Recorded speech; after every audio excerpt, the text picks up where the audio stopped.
ശ്യാമ, വിവാദമായി കൊണ്ടിരിക്കുന്ന ഒരു വിഷയമാണ് അൻവറിന്റെ വിഷയം. അപ്പോൾ അദ്ദേഹത്തിന്റെ പ്രസ്താവനയെ തുടർന്ന് അജിത് കുമാറിനെതിരെ വിഷയം, CPM-നകത്ത് വിഷയം, മുഖ്യമന്ത്രിക്ക് വിഷയം, ഇങ്ങനെ കത്തി നിൽക്കുന്ന വിഷയത്തിനകത്ത് ഈ സാജൻ സക്കറിയ അൻവർ ആ ഒരു പോരാട്ടത്തിനകത്ത് പങ്കുവല്ലുണ്ട്. നേരത്തെ ഇവർ തമ്മിൽ ഒരു വലിയ വിഷയമായിരുന്നു. അവർ തമ്മിൽ സ്ഥിരം പ്രശ്നമാണ്. ഈ രണ്ടു കൂട്ടരും വിട്ടുകൊടുക്കാൻ തയ്യാറല്ലാത്ത രണ്ടുപേരാണ് ഈ ഷാജനും ഈ PV അൻവറും.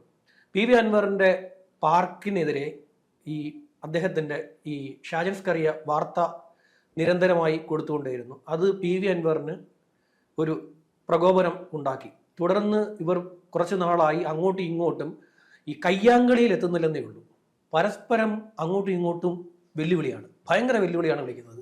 ഇപ്പൊ ഇന്നലെ എന്ന് വെച്ച് കഴിഞ്ഞാൽ ഇന്നലെ PV അൻവർ ഒരു പോസ്റ്റ് ഇട്ടു. PV അൻവർ നീ എല്ലാത്തിലും പോയി മീഡിയക്കാരെ തെറി പറയും, മീഡിയക്കാരെ തെറി പറയും.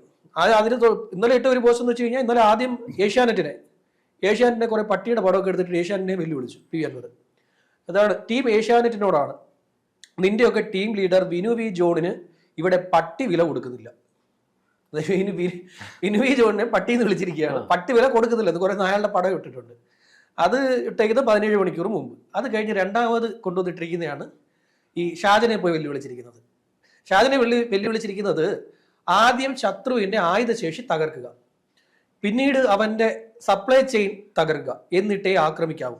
ഷാജൻ സ്കറിയയുടെ വിഷയത്തിൽ PV അൻവറിന്റെ യുദ്ധനീതി ഇനി ഇതാണ്: നിന്നെ സഹായിച്ചതിന്റെ കൂലിയാണ് ഇപ്പോൾ ADGP ഏമാന് കിട്ടുന്നത്. ഇനി സഹായിക്കുന്നവർക്കും ഇതൊക്കെ തന്നെ കിട്ടും. നിന്റെ റോസ് ഷർട്ട് ഊരി തൊലിയുരിച്ച് നിന്നെ ഈ സമൂഹത്തിന് മുന്നിൽ നിർത്തിയിട്ടേ ഇത് അവസാനിപ്പിക്കൂ. എത്ര പതപ്പിച്ചാലും സല്യൂട്ട് അടിച്ചാലും ആ ദിവസം തന്നെയാണ് നിന്നെ കാത്തിരിക്കുന്നത്. ഷാജനെ ടാഗും ചെയ്തിട്ടുണ്ട്. അല്ല, അതിനകത്ത് ശ്യാം പറയുന്ന വിചാരിച്ചിട്ട് ഇതിനകത്ത് എന്തൊരു വിഡ്ഢിത്തമായ ഒരു പോസ്റ്റ് ആയിട്ടേക്കുന്നത്. കാരണം നമ്മളെല്ലാം വിചാരിച്ചു ഈ അൻവർ ഒരു അഴിമതിക്കെതിരെയുള്ള ഒരു പോരാട്ടമാണ്. ഇപ്പൊ ഇതിനകത്തൊന്ന് മനസ്സിലാവുന്നത് അജിത് കുമാറിനെതിരെ അഴിമതി ആരോപണമൊന്നുമില്ല. ഷാജനെ എന്തോ സഹായിച്ചു, അതിന്റെ പേരിൽ ഒരു അഴിമതി ആരോപണം തട്ടിക്കൂട്ടി പ്രചരണം നടത്തിയതായിട്ടാണല്ലോ ഇതിനകത്തൊന്ന് മനസ്സിലാവുന്നത്. അപ്പം ഈ ഷാജൻ സക്കറിയ എല്ലാ മാധ്യമങ്ങളും റിപ്പോർട്ട് ചെയ്ത പോലെ ഇയാളുടെ തടയണക്കെതിരെയും ഇയാളെ അനധികൃതമായ പാർക്കിനെതിരെയും അല്ലെങ്കിൽ ഭൂമി കയ്യേറ്റത്തിനെതിരെയൊക്കെ സംസാരിച്ചതായിട്ടാണ് നമുക്ക് മനസ്സിലാവുന്നത്. അല്ലാതെ വേറൊന്നുമല്ല. ഇദ്ദേഹം ഒരു രാഷ്ട്രീയക്കാരനെ, പിന്നെ ഒരു പൊതുപ്രവർത്തകനെ, അല്ലെങ്കിൽ ഇപ്പൊ 2 തവണയായിട്ട് MLA. അപ്പൊ ഇതൊക്കെ ഇങ്ങനെയൊക്കെ ആരോപണങ്ങൾ ഉറപ്പായിട്ടും വരുമല്ലോ. അപ്പൊ അതിന് സഹിഷ്ണുതയോടുകൂടി നേരിട്ടിട്ട് ആരോപണം ഉണ്ടെങ്കിൽ അത് മാറ്റുമെന്നുള്ള സഹിഷ്ണുതയില്ല. അൻവറിന് ഒന്നിനോട് സഹിഷ്ണുതയില്ലെന്നേ. അൻവറിനെ ഇന്നലെ അൻവർ ചില സമയത്ത് ഭയങ്കര സൈക്കോത്തരങ്ങൾ കാണിക്കും കേട്ടോ. ഇന്ന് ഇപ്പൊ ഒരു കുറച്ചു മുമ്പായിട്ടിരിക്കുന്ന ഒരു പോസ്റ്റാണ് കേട്ടോ. എന്നെ കുറ്റം പറഞ്ഞും തെറി പറഞ്ഞും നടന്നിരുന്ന യൂത്ത് കോൺഗ്രസ് കുഞ്ഞാടുകൾ എന്റെ ആരോപണങ്ങളുടെ പേരിൽ സെക്രട്ടേറിയറ്റിലേക്ക് മാർച്ച് നടത്തി അവരുടെ മുതുകത്ത് തിരുവനന്തപുരം നഗരത്തിന്റെ റൂട്ട് മാപ്പ് പതിപ്പിക്കുന്നത് കാണാൻ വേണ്ടി അക്ഷമയോടെ കാത്തിരിക്കുന്ന ഞാൻ എന്ന് പറഞ്ഞൊരു പടം എടുത്തിട്ടുണ്ട്. ഇതെല്ലാം ഇന്നലെ ഇത് പറയുമ്പം ഇയാള് പറഞ്ഞ കാര്യം എനിക്ക് ചിരി വരുക. ആരാ നമ്മുടെ വക്കീല്, ആരാ ജയശങ്കർ സാർ പറയാ, ഇവന് വർത്താനം പറയാനും അറിയത്തില്ല, എഴുതാനും വായിക്കാനും അറിയത്തില്ല, 5 വയസ്സുവരെ വിദ്യാഭ്യാസം വരുന്നു. ഇപ്പൊ ആരോ പറഞ്ഞു കൊടുക്കുന്ന കാര്യമായത്. അല്ലെങ്കിൽ ഇതൊന്നും പറയത്തൊന്നുമില്ല. സ്വന്തം ബുദ്ധിയിൽ ഉദിക്കത്തക്കോണുള്ള ബുദ്ധിയോ അല്ല എഴുത്തും വായനയോ സംസാരമോ ഒന്നും ഇരുന്നു. ഇപ്പൊ എഴുത്തുന്നതാ മനസ്സിലാവും. അല്ല, ഇത് വ്യക്തിവിരോധമാണെന്ന് മനസ്സിലാവുന്നത്. ഒരു മാധ്യമം വാർത്ത ഇപ്പം പ്രശാന്ത് ഏട്ടൻ പറഞ്ഞതുപോലെ തന്നെ അവരവരുടെ ഉത്തരവാദിത്വം അല്ലേ ചെയ്യുന്നത്. അവരവരുടെ ഉത്തരവാദിത്വം ചെയ്തു. PV അൻവറിന് തടയണം. അത് അവരുടെ പഞ്ചായത്ത് ഭരിക്കുന്ന CPM അവിടെ. അതെ, ആ പഞ്ചായത്ത് തന്നെ പറഞ്ഞു ഇദ്ദേഹം കയ്യേറ്റം നടത്തിയിട്ടുണ്ടോ. കോടതി കണ്ടെത്തി പറഞ്ഞു ഇത് പൊളിക്കണമെന്ന് പറഞ്ഞു. ഈ തടയണം പൊളിച്ചു കളയണമെന്ന് കോടതി പറഞ്ഞു. പിന്നെ ഭൂമി പിടിച്ചെടുത്തു കയ്യേറ്റം, അതും ശരിയാണെന്ന് കോടതി. ഇതെല്ലാം കോടതി പറഞ്ഞ സാധനമാണ് ഷാജ ഇവിടുന്ന് പറയുന്നത്. ഷാജിനെ നോക്കുമ്പോ എന്താ പറയുക, ഷാജിനെ ഇദ്ദേഹം ശത്രുവായി പ്രഖ്യാപിച്ചു അൻവർ. ഞാൻ ഈ അൻവറിന്റെ ചർച്ചകൾ മിക്കപ്പോഴും പറയുന്നത് അൻവറിന് ഭയങ്കര പകയാണ്. അൻവറിന്റെ പക നമുക്ക് കണക്കൂട്ടാൻ പറ്റാത്ത പകയാണ്. ഈ അൻവറിനെ ഞാൻ എപ്പോഴും ആലോചിക്കുമ്പോൾ ഒരു ആനയുണ്ടായിരുന്നു. ഒരു ആന ഇടുക്കിയിൽ. ഈ ആന എന്തെന്ന് അറിയാമോ? ഈ ആനയെ ഒരു ദിവസം ഒരു കുരിശടിയുടെ മുന്നിൽ നിന്നൊരു മനുഷ്യനെ ഈ ആന ചവിട്ടിയും വന്നെടുത്തിട്ട് നിലത്തെടുത്തിട്ട് ചവിട്ടി അരച്ചങ്ങ് കൊന്നു കളഞ്ഞിട്ട് പിന്നെ അപ്പൊ കാട്ടാന ആക്രമണം. എന്നിട്ട് ഇത് കാടി കയറി പോവുകയും ചെയ്തു. കാട്ടാന ഇത് വന്നിട്ട് ചവിട്ടി കൊന്നു കളഞ്ഞു. ഇത് കഴിഞ്ഞിട്ട് എന്ത് ചെയ്യുന്ന വെച്ച് കഴിഞ്ഞാൽ ഈ ആന കാട്ടി കയറിപ്പോയ ആന കുറച്ച് ദിവസം കഴിഞ്ഞപ്പോൾ ഒരു ഞായറാഴ്ച നോക്കിയപ്പോൾ പള്ളിയിൽ ഇദ്ദേഹത്തിന്റെ ഇത് കല്ലറ കുത്തിപ്പൊളിച്ചിരിക്കുന്നു ഈ ആന. ഓഹോ, എന്തോ ഭയങ്കര വൈരാഗ്യമുള്ള ആന. ഇത് എന്തിനാന്നറിയാമോ? ഇത് അവസാനം ഇത് അന്വേഷിച്ച് പോയപ്പോ ഈ സംഭവം എന്ന് വെച്ചാൽ ഈ മനുഷ്യൻ ടയർ കത്തിച്ചിട്ട് ഈ ആന എറിഞ്ഞായിരുന്നു. അയ്യോ, അതിനെന്തും വേണ്ടി നൊന്ത് കാണും. ആനയ്ക്ക് നൊന്ത്. ആന ഇത് നോക്കി വെച്ചിരുന്നു. ആന നോക്കി വെച്ചിരുന്നിട്ട് ഇയാള് ആനപ്പക അതെ പള്ളി ഈ കുരിശടിയുടെ അവിടെ ഞായറാഴ്ച നിന്ന് ഇത് കത്തിച്ചുകൊണ്ട് നിൽക്കുന്ന സമയത്ത് ഇദ്ദേഹം തിരിഞ്ഞ സമയത്ത് ഇദ്ദേഹത്തെ എടുത്ത് ചവിട്ടിക്കുട്ടി കളഞ്ഞു. ഇദ്ദേഹത്തിന്റെ കല്ലറയും കുത്തിപ്പൊളിച്ചു കളഞ്ഞ ആന ഒരു പ്രത്യേക അതുപോലെ പകയുള്ള ഒരു മനുഷ്യനാണ് ഈ അൻവർ. അൻവറിന് ഭയങ്കര പകയാണ്. അൻവറിന്റെ ഉള്ളിൽ ഇതിങ്ങനെ കിടന്നിട്ട് അൻവറിന്റെ ഉള്ളില് ഒരു ഫ്രസ്ട്രേറ്റഡ് ആയിട്ടുള്ള ഒരു മനുഷ്യൻ, പക്വതയില്ല, ഫ്രസ്ട്രേറ്റഡ് ആണ് അദ്ദേഹത്തിന്റെ ഉള്ളിൽ. ഭയങ്കര ഈ ഇളകി മറിയുന്ന ഈ കടൽ ഇളകുന്ന പോലെ ഇളകി കിടക്കുന്ന കടൽ പോലെയുള്ള ഒരു മനസ്സാണ് ഈ അൻവറിന്റെ. അൻവർ അതുകൊണ്ടാണ് അൻവറിനെ ഇന്നലെ മെനഞ്ഞാന്ന് അൻവർ മുഖ്യമന്ത്രി വിളിച്ച് ഉപദേശിച്ചപ്പോൾ അൻവർ കുറച്ച് അടങ്ങി അങ്ങ് പോയി. അപ്പൊ ഈ മീഡിയക്കാരെല്ലാം കൂടെ പറഞ്ഞ് ഈ പറയുന്ന അൻവർ പുലി പോലെ വന്ന് അൻവറിനെ എലിയാക്കിയെന്ന് പറഞ്ഞു. എലി അത്ര മോശമാണ്. ഒരു എലി മതി ഒരു വീട്ടിൽ കുഴപ്പമുണ്ടാവാൻ. ഒരു വീട്ടില് കുഴപ്പങ്ങൾ ഉണ്ടാക്കാൻ ഒരു എലിയുടെ ആവശ്യമുള്ളതെന്ന് അൻവർ മറുപടി പറഞ്ഞു. ഇതെല്ലാം കഴിഞ്ഞിട്ട് ഇപ്പം പിന്നെ അൻവറിനെ തളച്ചു എന്ന് പറഞ്ഞായിരുന്നു മീഡിയ എല്ലാം വാർത്ത കൊടുത്തു. ഇന്നേതാ ചാടി ഇറങ്ങിയിരിക്കുന്നു. ഇന്നലെ ചാടി ഇറങ്ങിയല്ല, ഇന്നലെ ചാടി ഇറങ്ങിയ കാര്യം ശരിയാ. ഇന്നലെ കൊണ്ട് നീ എല്ലാം കൂടെ സംസ്ഥാന സെക്രട്ടറി കൊണ്ട് കൊടുത്തു, ഗോവിന്ദന്റെ കൊണ്ട് കൊടുത്തു, കൂടുതലൊന്നും വേണ്ടല്ലോ, സമയമാണല്ലോ. പരാതി ആവണം. മുഖ്യമന്ത്രിയെ കാണാൻ വന്നതിന്റെ അന്ന് തന്നെ വേണമെങ്കിൽ ഗോവിന്ദൻ മാഷിനെ കൊണ്ട് പരാതി കൊടുക്കാറുണ്ട്. ഈ പരാതി കൊണ്ടൊന്ന് കോപ്പി കൊടുക്കാറുണ്ട്. പക്ഷെ പരാതി കൊടുത്തില്ല. മുഖ്യമന്ത്രി പറയുന്നതൊക്കെ കേട്ടിട്ട് പോയി. മുഖ്യമന്ത്രി പറഞ്ഞിട്ട് കേട്ടിട്ട് പോയപ്പോഴത്തേക്ക് ഇവിടുത്തെ എല്ലാവരും കൂടെ പറഞ്ഞ് അൻവറിനെ തളച്ചു, അൻവറിനെ പേടിപ്പിച്ചു, വരട്ടി എന്നൊക്കെ പറഞ്ഞു. അപ്പൊ എന്തോ വീണ്ടും കയറിക്കൊണ്ട് അന്ന് തിരിച്ചു വന്നു മുഖ്യമന്ത്രി വീട്ടിൽ നിന്ന് മുഖ്യമന്ത്രി ആയതല്ലോ, പാർട്ടിയിൽ മുഖ്യമന്ത്രി ആക്കി എന്ന് പറഞ്ഞു. കാര്യം എനിക്ക് മുഖ്യമന്ത്രി ഒന്നും പേടിയില്ല. അൻവർ പേടിക്കുന്നു എന്ന് പറഞ്ഞാൽ അൻവറിന്റെ ഉള്ളിലെ സൈക്കോ ഉണരും. ആ സൈക്കോ പുറത്തിയാടും. പുറത്തിയാടിയിട്ട് അൻവർ നാട്ടുകാരെല്ലാം ഈ പറയുന്നവരെല്ലാം മറുപടി പറയും. ഇപ്പൊ ഇതിനകത്ത് ഷാജൻ മറുപടി പറഞ്ഞിട്ടുണ്ട് കേട്ടോ. ഷാജൻ ഇപ്പൊ കുറച്ചു നേരം മുമ്പ് ഇതിനകത്ത് വന്ന് മറുപടി പറഞ്ഞിട്ടുണ്ട്. അപ്പൊ ഷാജൻ ഇവിടെ നിന്ന് പറഞ്ഞിരിക്കുന്ന കാര്യം, പിണറായിയെ വരെ കമ്മ്യൂണിസ്റ്റ് ആക്കാൻ ക്ലാസ് എടുക്കുന്ന ഒരു MLA പ്രഖ്യാപനമാണിത്. ഹിക്ക സ്വപ്നം കാണുന്ന കിനാലൂർ എന്താണെന്ന് വ്യക്തമാണല്ലോ. ഹിംസയിൽ അധിഷ്ഠിതമായ നിന്റെയൊക്കെ പ്രത്യയശാസ്ത്രത്തിന്റെ ഭാഗമാണ് ഇതെന്ന് അറിഞ്ഞുകൊണ്ട് തന്നെയാണ് ഇങ്ങനെ നെഞ്ചും വിരിച്ച് നടക്കുന്നത്. TP ചന്ദ്രശേഖരനെയും ജയകൃഷ്ണൻ മാഷയെയും ഷുക്കൂറിനെയും ഷുഹൈബിനെയും ഒന്നും ആരും ഇവിടെ മറന്നിട്ടില്ല. പക്ഷെ മുട്ടു വളയ്ക്കാൻ മനസ്സില്ല എന്നാണ് ഷാജൻ മാറുന്നതല്ല. ഷാജൻ മുട്ടു വളയ്ക്കത്തില്ല.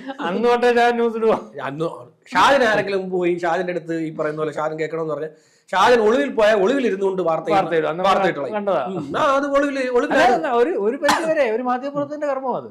അല്ല, മാധ്യമ അത് കൃത്യമാണോ കൃത്യമല്ലയോ എന്നുള്ളത് മാത്രം ശ്രദ്ധിക്കുക. വാർത്തകൾ ഷാജനോട് നീതി കാണിച്ചില്ല. അങ്ങനെ ചെയ്യാൻ പാടില്ലായിരുന്നു. ഷാജന്റെ സ്റ്റാഫുകൾക്കെതിരെ കേസെടുത്തു.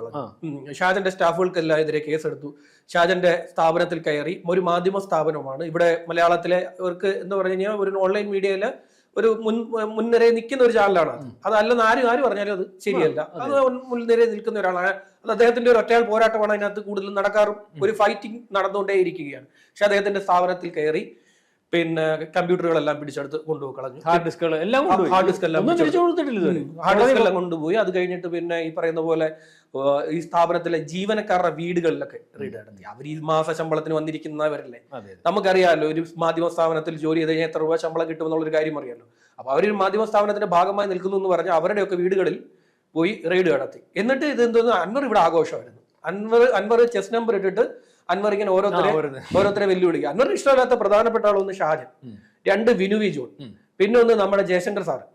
പുള്ളിയെടുത്ത് കളി നടക്കത്തില്ല. പുള്ളിയെടുത്ത് ഒരു കളി അങ്ങനെ നടക്കാൻ എളുപ്പത്തിൽ നടക്കുന്ന ഒരു കാര്യമല്ല. പുള്ളിക്കെതിരെ കേസ് ഹൈക്കോടതി പോയപ്പോ പുള്ളി പറഞ്ഞാ പുള്ളി അവിടെ അല്ലേ ഇരിക്കുന്നത്, അവിടുത്തെ ലീഡിംഗ് വക്കീലാണ്. പുള്ളിക്ക് അതൊന്നും മൈൻഡ് ചെയ്യുന്ന മൈൻഡ് ചെയ്യുന്ന ഒരാളുമല്ല. പക്ഷെ ഇതിങ്ങനെ കുറച്ച് പേരെ ഈ ഷാജൻ ഈ അൻവർ നോട്ട് വിട്ട് വെച്ചിട്ടുണ്ട്. അൻവറിന് അവരൊക്കെയാണ് ഈ പറയുന്ന പോലെ പൊതുശത്രുക്കൾ. ഇപ്പൊ ഈ ചേട്ടൻ പറഞ്ഞ പോലെ തന്നെ ഇതൊരു ഗുരുതര ആരോപണമാണ് ഇദ്ദേഹം പറഞ്ഞത്. ഒരു ADGP കൊലപാതകം നടത്തുന്നു, ഒരു ADGP സ്വർണം പൊട്ടിക്കുന്നു, ഒരു ADGP അഴിമതി നടത്തുന്നു, അഴിമതിയുടെ പണം ഉപയോഗിച്ച് വലിയ കെട്ടിടം വെക്കുന്നു, ആ കെട്ടിടം വെച്ച കാര്യങ്ങൾ പറയുന്നു. ഇതെല്ലാം ഒരു ഭരണപക്ഷത്തിരിക്കുന്ന ഒരു MLA ആയിട്ടുള്ള PV അൻവറാണ് പറയുന്നത്. അത് ഗുരുതരമായിട്ടുള്ള കാര്യമാണ്. സ്വന്തം ഇപ്പൊ സർക്കാർ ഭരിച്ചുകൊണ്ടിരിക്കുക ഒരു MLA കേരളത്തിന്റെ ചരിത്രത്തിലെ പിന്നെ ഏറ്റവും വലിയ ആരോപണം എന്ന് തന്നെ പറയേണ്ടി വരും. കാര്യം ഭരണത്തിലിരിക്കെ സർക്കാരിന്റെ MLA തന്നെ സർക്കാരിനെ പ്രതിരോധത്തിലാക്കുന്ന ഒരു മുഖ്യമന്ത്രി ഭരിക്കുന്ന വകുപ്പ് മൊത്തം പ്രശ്നമാണ്. മുഖ്യമന്ത്രിയുടെ പൊളിറ്റിക്കൽ സെക്രട്ടറി ആയിട്ടുള്ള P ശശിയാണ് ഏറ്റവും വലിയ കുഴപ്പക്കാരെന്നൊക്കെ പറഞ്ഞു വെച്ചതിന്റെ പുറകെ അദ്ദേഹം കൊണ്ട് പോസ്റ്റ് ഇടുന്നത് ഇതെല്ലാം എനിക്ക് ഷാജിനെ കുറ്റക്കാരനല്ല, ആരോപണമാണ്. അവനെ സഹായിച്ചതിന്റെ കെയർ ഓഫ് ആണെന്ന് പറഞ്ഞാൽ ഇപ്പൊ വായിക്കാൻ പറ്റും. ഇത് നിന്നെ സഹായിച്ചതിന്റെയാണ് നീ ഇപ്പം ADGP ഏമാൻ ഇപ്പോൾ അനുഭവിച്ചുകൊണ്ടിരിക്കുന്നതെന്നാണ് ഈ അൻവർ പറഞ്ഞിരിക്കുന്നത്. എന്നിട്ടാണ് അതിന്റെ തൊട്ട് പുറകെ മണിക്കൂറിന് വ്യത്യാസം പോസ്റ്റുകൾ വന്നുകൊണ്ടിരിക്കും കേട്ടോ. ഇപ്പൊ കുറച്ചു മുമ്പ് വന്നിരിക്കുന്ന ഒരു പോസ്റ്റ് കുറച്ച് പച്ച നാരങ്ങയുടെ ഫോട്ടോ ഇട്ടേക്കുന്നു, കളിത്തോക്ക് അയച്ചു തന്നു. അതായത് യൂത്ത് ലീഗുകാരുണ്ടല്ലോ, ഇദ്ദേഹത്തിന് ഈ തോക്ക് വേണമെന്ന് പറഞ്ഞു പോയില്ലായിരുന്നു. ഭയങ്കര കളിയാ. അല്ല ലീഗുമായിട്ട് നല്ല ബന്ധത്തിലാ, ലീഗുമായിട്ട് നല്ല ബന്ധത്തിലാ. യൂത്ത് ലീഗിനെ അത്രേ ഉള്ളൂ. യൂത്ത് ലീഗിന്റെ ചെറുക്കന്മാർക്ക് ഇഷ്ടമല്ല ഇങ്ങനെ കണ്ടുകൂടാ. അതിന്റെ ഒരു ചെറിയ പ്രശ്നമേ ഉള്ളൂ. അല്ല ലീഗ് നേതൃത്വമായിട്ട് അൻവറിന് നല്ല അടുപ്പമാണ്. അപ്പൊ എന്താന്ന് വെച്ച് കഴിഞ്ഞാല് ഇവന്മാരെന്താ പറയുക, വെള്ളം ചീറ്റുന്ന തോക്ക് അയച്ചു കൊടുത്തു. ഇങ്ങനെ തോക്ക് വേണമെന്ന് പറഞ്ഞ് അൻവർ പോയിട്ട് മലപ്പുറത്ത് പിന്നെ കളക്ടറെ കണ്ട് ഫോമേ പ്രകാരം അപേക്ഷ കൊടുത്ത് എനിക്ക് തോക്ക് വേണമെന്ന് പറഞ്ഞ് അപേക്ഷ കൊടുത്തു. ആ തോക്ക് അപേക്ഷ ഇവിടെ ഇങ്ങനെ ഇത് ചെയ്തോണ്ട് പ്രോസസ്സ് നടന്നുകൊണ്ടിരിക്കുക, അത് വെരിഫൈ ചെയ്തുകൊണ്ടിരിക്കുക ഇദ്ദേഹത്തിന്റെ റിക്വസ്റ്റ്, ഇത് കൊടുക്കണോ വേണ്ടോ എന്നുള്ള കാര്യം. അപ്പൊ എന്തെന്ന് വെച്ച് കഴിഞ്ഞാൽ ലീഗുകാരന്മാരെല്ലാവരും ലീഗിന്റെ പിള്ളേരെല്ലാവരും ഒരു വെള്ളം ചെയ്യുന്ന തോക്കുണ്ടല്ലോ, അതെടുത്ത് അൻവറിന് അയച്ചു കൊടുത്തു. അതിന്റെ കരിക്ക് ഇന്നും കുറച്ച് പച്ച നാരങ്ങ എല്ലാം കൂടെ എടുത്ത് വെച്ചേക്കുന്നത് കേട്ടോ.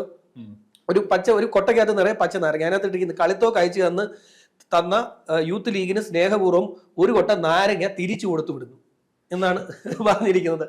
അല്ലാതെ അൻവറിനെ ആര് പോയി വലിയ രസമാണ്. ഇയാളെ പ്രകോപിച്ചു കഴിഞ്ഞാല് ഇയാള് കോമാളിയായിട്ട് മാറാനുള്ള സാധ്യത വളരെ കൂടുതലാണ് ഇപ്പം തെളിയിച്ചോണ്ടിരിക്കുക. അതെ, ഇതിനനുസരിച്ച് ബുദ്ധിയുള്ളവന്മാര് ഇതുപോലുള്ള പ്രകോപനങ്ങൾ നടത്തും. അവസാനം ഈ പെട്ടെന്നുള്ള പ്രകോപനത്തിൽ ഇദ്ദേഹം ഒരു കോമാളിയായിട്ട് മാറാനാണ് കണ്ടോണ്ടിരിക്കുന്നത്. അതെ, ഗുരുതരമായിട്ടുള്ള ആരോപണം ഉന്നയിക്കുമ്പോൾ എന്താണ്, ആരോപണത്തിൽ നിൽക്കണം, ഉറച്ചു നിൽക്കണം. ഇത് ആരോപണം ഉന്നയിക്കുക, ആരോപണം. ഞാൻ ഇതെല്ലാം പറയുന്നതിന്റെ കാരണം ഷാജനെ നിങ്ങൾ ആരും സഹായിക്കാൻ പാടില്ല എന്ന് പറഞ്ഞു കഴിഞ്ഞാൽ, അത് 2 ദിവസം മുമ്പ് വേറെ ഫോട്ടോ എടുത്തിട്ടുണ്ടോ, ADGP അവിടെ നിന്നിട്ട് മറ്റേ പൂജ നടത്തുന്നു, ഭൂമി പൂജ നടത്തുമല്ലോ, ഭൂമി പൂജ നടത്തും ഈ ADGP MR കുമാർ ഭൂമി പൂജ നടത്തുന്നു. അതായത് അദ്ദേഹത്തിന്റെ കവടിയാറിൽ ഇത് കെട്ടിടം വെക്കുന്നതിന് ഭൂമി പൂജ നടക്കുന്നത്, അതിന്റെ ഫോട്ടോ എടുത്തിട്ടുണ്ട്. ഇനി കവടിയാറിൽ പുതുതായി പണിയുന്ന പാലസ് എന്റേതല്ല എന്നൊന്നും ഇനി മേലെ പറഞ്ഞേക്കരുതെന്ന് പറഞ്ഞിട്ടാണ് അവിടെ എടുത്തിട്ടേക്കുന്നത്. ചുരുക്കത്തിൽ പുള്ളിക്ക് എല്ലാവരോടും പിന്നെ കലിയാണ്. അപ്പൊ എന്തുവായാലും ജഗദീഷ് ശ്രീകുമാറിന്റെ റോൾ ഏറ്റെടുത്തിരിക്കുകയാണ്. അൻവർ എങ്ങനെ വരുമെന്ന് എന്തായാലും നമുക്ക് നോക്കാം. ഷാജൻ എന്തായാലും മുട്ടുടക്കത്തില്ല. അൻവറിനെതിരെ ഷാജൻ പറയും, ഷാജൻ പറയുന്നത് നോക്കിയിരിക്കുക അൻവറിന് തിരിച്ചു പറയണം.